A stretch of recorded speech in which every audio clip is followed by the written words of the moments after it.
When I unlocked my new cottage that Thursday afternoon, I expected silence. Instead, I heard a voice upstairs. 41 inches. I found my sister, Celeste, measuring my private sanctuary. My parents had apparently hired a private investigator to track down my new lease, and Celeste had sweet-talked the property manager into handing over a spare key. "We thought you wouldn't mind," she stated with chilling entitlement. I didn't scream. I simply ordered her out, called a locksmith, and changed every exterior deadbolt. Anger wasn't loud, it was clinical. The new deadbolts on my doors were merely the final barricade in a war that had been escalating for weeks. I am 32 years old, working as a senior hospital archivist and a night shift data analyst in Charlotte, North Carolina. My life operated on strict spreadsheets and schedules, entirely built around my 7-year-old son, Julian. Julian suffers from severe sensory processing disorder, accompanied by neurological regressions that turn his world into an overwhelming sensory assault. He urgently needed a specialized 12-month therapy program. The cost was $65,000. I stood in my cramped rental apartment kitchen, the medical bills spread across the laminate counter, like an undeniable ledger of my impending bankruptcy. I had crunched the numbers from every conceivable angle. The math simply did not work. I needed capital, and I had exactly one potential lifeline left. My parents, Evelyn and Richard, were deeply embedded in the affluent, velvet-roped country club circles of suburban Charlotte. Wealth was their primary language, image their only religion. I drove to their estate, presenting them with a meticulously organized repayment plan for a temporary medical loan. I didn't ask for a gift. I offered them terms, interest rates, and a binding contract. My father barely glanced at the folder. My mother sipped her iced tea, her gaze drifting toward the window. They flatly refused. They cited their retirement security, a laughable excuse for a couple whose portfolio generated more passive income in a month than I made in a year. My mother looked at me with a perfectly curated expression of mild disappointment. "You are simply financially irresponsible, Maya," she said smoothly. "We cannot subsidize your inability to budget." I rubbed my eyes, trying to summon some filial regret or a tearful plea, but there was only a chilling clarity. This wasn't a family breakdown. It was a failed business transaction. They weren't protecting their assets. They were enforcing my place at the bottom of the organizational chart. Every dollar they withheld was a calculated message. I didn't beg. I packed up my spreadsheet, slid it into my briefcase, and walked out the door. The drive home was completely silent. I didn't waste energy on despair. Panic is an emotion for those who still have hope that someone will save them. I had Julian to protect, and saving him required capital, strategy, and absolute ruthlessness. The line between family and adversary had been permanently drawn. Now, I just had to adjust my accounting to reflect the new reality. To fund Julian's initial therapy sessions, I began liquidating everything I owned. I sold my remaining heirlooms, canceled every non-essential service, and accepted grueling back-to-back shifts at the hospital. Sleep became a mathematical impossibility. While I was bleeding myself dry to keep my son functioning, my 26-year-old sister, Celeste, announced her engagement. Celeste was a rising social media lifestyle influencer and our family's designated golden child. Within days of the announcement, Evelyn and Richard rolled out an unlimited budget for a sponsored, celebrity-style destination wedding. The preliminary cost was a staggering $310,000. Suddenly, every family dinner became a mandatory board meeting designed to glorify Celeste's upcoming event. I would sit at their mahogany table, physically exhausted from a double shift, while they debated the merits of imported Italian silk napkins and $20,000 floral installations. It was a masterclass in the trap of normalized exploitation. Narcissistic families condition their scapegoated children to accept absolute deprivation while effortlessly funding the luxurious whims of the golden child. It isn't just about favoritism. It is a systematic transactional conditioning. They train you to believe that your basic survival needs are an unreasonable burden, while the golden child's extravagant desires are mandatory investments. I had been the silent, non-equity partner in their version of family, funding my sister's status with my own silent suffering. This conditioning was so deeply ingrained that my parents felt no cognitive dissonance discussing a $310,000 party while their grandson's medical deadlines passed unmet. As the weeks bled on, the financial strain caught up with me. I missed 2 critical payment deadlines for Julian's therapy. The resulting developmental regressions were immediate and heartbreaking. The progress we had painstakingly built over months vanished in days. Julian stopped speaking, retreating into a silent, agonizing shell. And still, my phone buzzed with group texts from my mother, demanding my input on the wedding's champagne selection. I watched my son rock back and forth on the floor, his sensory world collapsing around him, while my family argued over vintage reserves. I didn't feel sadness. I felt a cold, metallic detachment. They were reallocating resources away from a medical crisis to fund a vanity project. The ledger was unbalanced, and the deficit was being paid with my son's neurological health. I didn't waste time asking why they couldn't see the cruelty of their actions. They saw it perfectly well. They simply did not care. They had normalized the abuse so thoroughly that my compliance was expected as a standard operating procedure. But they had miscalculated. The cruelty wasn't an accident. It was the business model. The escalation arrived on a Tuesday morning. Evelyn called me with an authoritative, unreasonable mandate. To save a fraction of the bloated wedding budget, she decided I must host Celeste's multi-day bridal shower at my tiny rental apartment. Not only was I expected to surrender my space, but I was also ordered to cater the entire event out of pocket. I looked at the dark circles under my eyes in the hallway mirror. I looked at Julian's extensive medication schedule taped to the refrigerator. I declined, cleanly and firmly, citing Julian's worsening medical crisis. Evelyn's reaction was explosive. She immediately accused me of being pathologically jealous, labeling me ungrateful and toxic. She hung up on me, but the emotional rupture didn't become absolute until 2 days later. Julian suffered a severe medical emergency. His sensory overload triggered a frightening neurological response, and I rushed him to the emergency room, spending 36 agonizing hours sitting beside his hospital bed. When I updated my parents on his critical condition, they didn't ask if he was breathing or if I needed help. Evelyn sighed heavily into the receiver. "Maya, this is incredibly inconvenient timing," she complained. "We have weekend dress fittings. Your sister is very stressed." In that sterile hospital room, watching the monitors track my son's fragile heart rate, the final emotional tether snapped. Society often views victims who endure prolonged family abuse as weak, asking why they didn't just leave sooner. They fail to recognize the invisible architecture of survival. When you are trapped in a hostile environment, endurance is not submission, it is tactical camouflage. You comply, you stay quiet, and you absorb the hits because you are secretly gathering the resources needed to execute a permanent extraction. My previous silence wasn't weakness. It was a calculated survival strategy, a way to buy time until I possessed the leverage to escape without casualties. I looked at my parents' response not as a betrayal, but as a final audit. They had treated my son's hospitalization as a scheduling conflict that threatened their couture. I didn't yell. I didn't try to explain the severity of a child in an oxygen mask to a woman upset about chiffon. I simply disconnected the call. I sat in the dim light of the pediatric ward and opened my laptop. I didn't cry. I pulled up my financial projections and began reallocating every cent I had left. Anger is a useless emotion unless you weaponize it. I weaponized mine into clinical precision. I stopped playing the role of the damaged daughter and assumed the position of a silent liquidator. The camouflage was no longer necessary. The extraction protocol had been initiated. They thought they were punishing me with their coldness. In reality, they were handing me the exact justification I needed to permanently shut down our emotional accounts. Exhausted by systemic abuse, I made a unilateral executive decision. I needed to create an impenetrable safe harbor for Julian, a fortress entirely beyond my family's geographic and financial influence.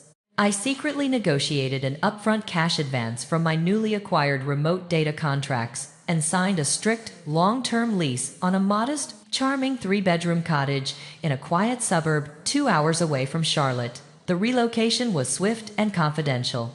I moved our lives piece by piece under the cover of darkness. I painted the walls a soft, calming cream.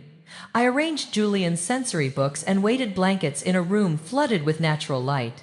The moment I turned the key in the deadbolt for the first time, I experienced true, unfiltered peace. It was a silence unbroken by demands or criticisms. Once Julian was safely settled, I placed a final, formal phone call to Evelyn and Richard to announce my independent fresh start. I didn't ask for their blessing. I delivered an update to their files. Their reaction was a hurricane of cold fury. They were not angry that I had left. They were enraged that I had escaped their sphere of control. Evelyn threatened to show up. Richard demanded my address. I hung up and immediately sought professional counsel. I consulted Julia, a brilliant family law attorney and a former peer from my college years. I walked into her sleek downtown office, placed a binder of my financial history on her desk, and requested she build a legal firewall around my new life.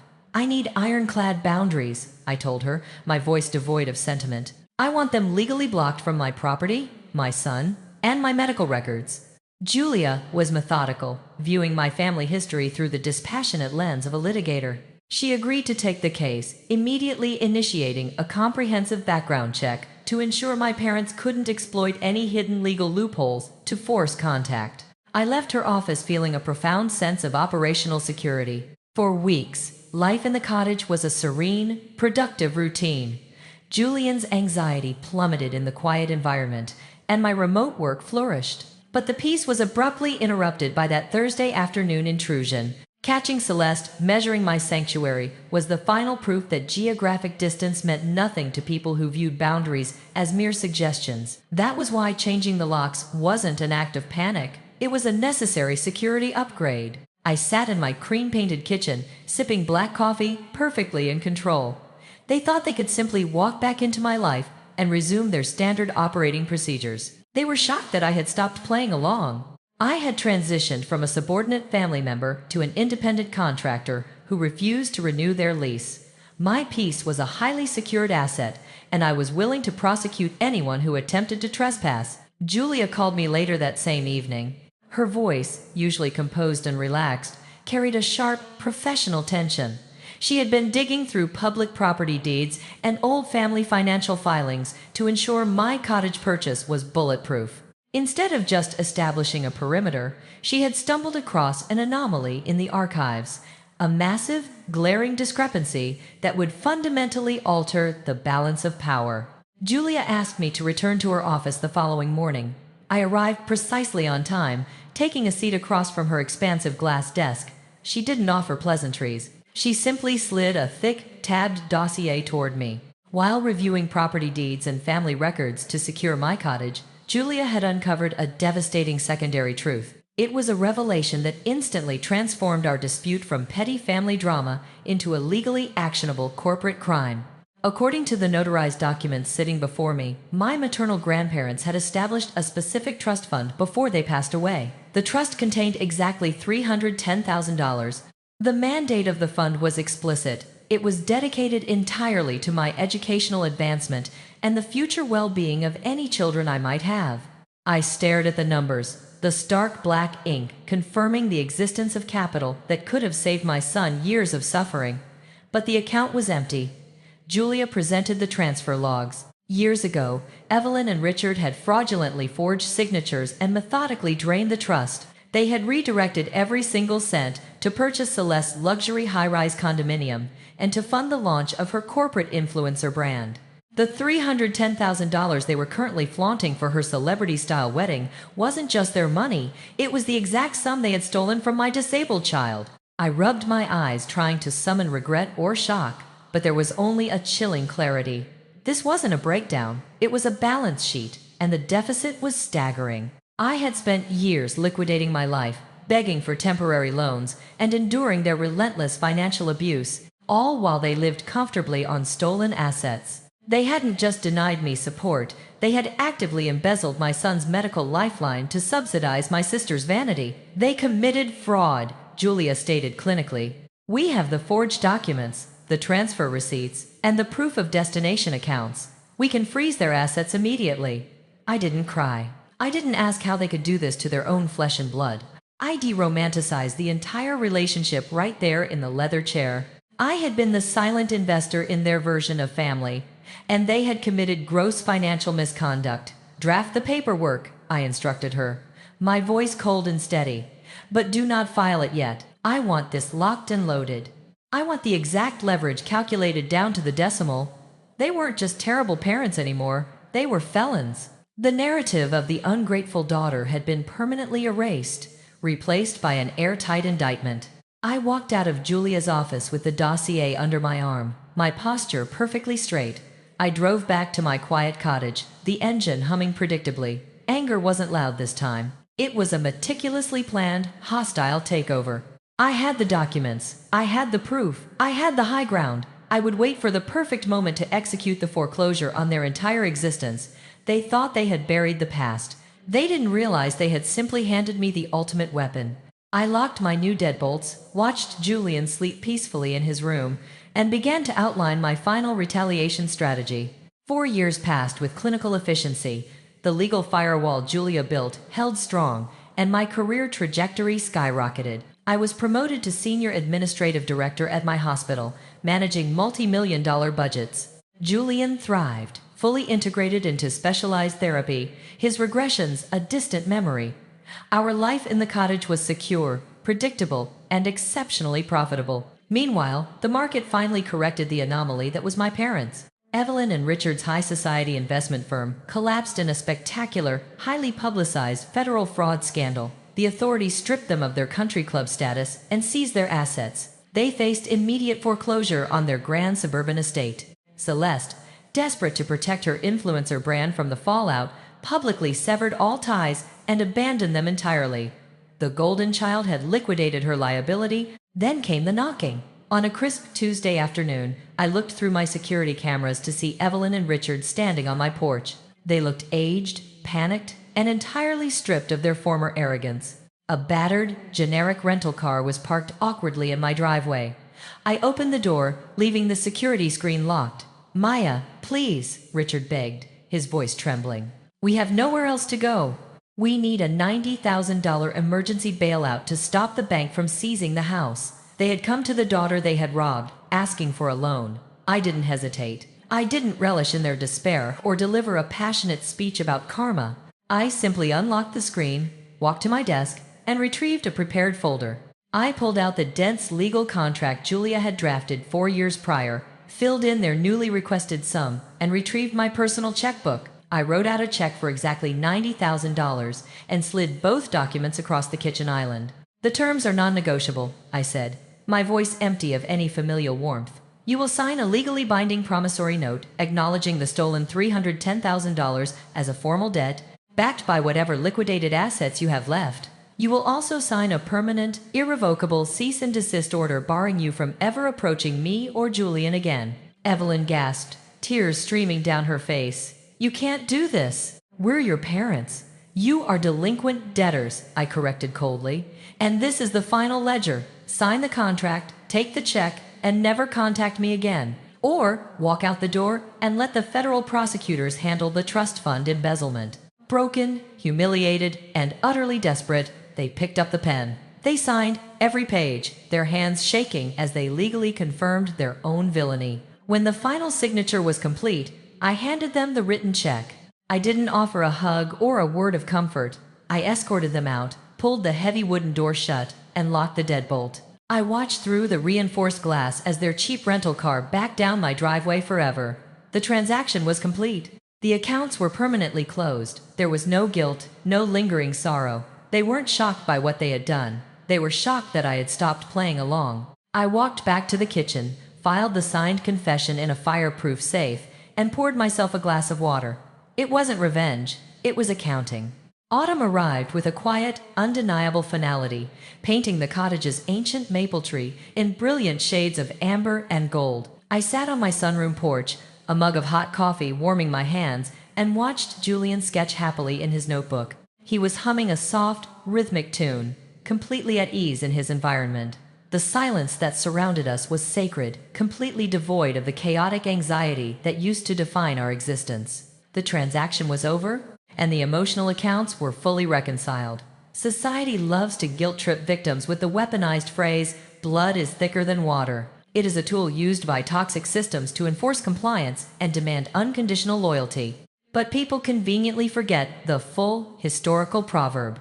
The blood of the covenant is thicker than the water of the womb. The people who bled with you, who fought for you, and who protected your soul when you were defenseless, that is your true family. Cutting off toxic relatives isn't an act of malice or vengeance. It is an act of supreme self-preservation. You cannot heal in the same environment that made you sick, and true peace only begins the day you stop negotiating with your own executioners.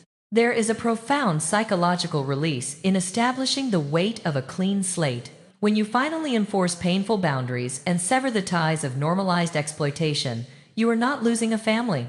You are reclaiming your identity. Validating your own reality over the relentless gaslighting of abusers allows you to process the grief cleanly and move forward. You stop pouring your vital energy into a bottomless deficit and start investing it into a future that actually yields returns. The absence of their toxicity isn't an empty space, it is the structural foundation upon which a healthy, secure life is built. As I watched a golden leaf drift down to the grass, I took a deep, unrestricted breath, feeling the cool air fill my lungs. I've come to realize that forgiveness isn't always for the other person. Sometimes it's the only way to set yourself free from the emotional debt they forced you to carry. Forgiving them doesn't mean allowing them back into the fold, it means releasing their hold on my mind. Letting go of the past has allowed me to be fully present for Julian. I don't hate them anymore, because hate requires a level of emotional investment I am no longer willing to make. They are simply strangers who made terrible investments and went bankrupt. My true wealth is sitting right here on this porch, drawing in a notebook, completely safe from the hostility of the past. Drop a comment and let me know where you're listening from, what time it is for you right now, and share your thoughts on family boundaries. I'd love to know who's part of our community. Make sure to subscribe and hit that notification bell so you never miss our next journey of resilience and justice. Thank you for listening, and until next time, protect your peace.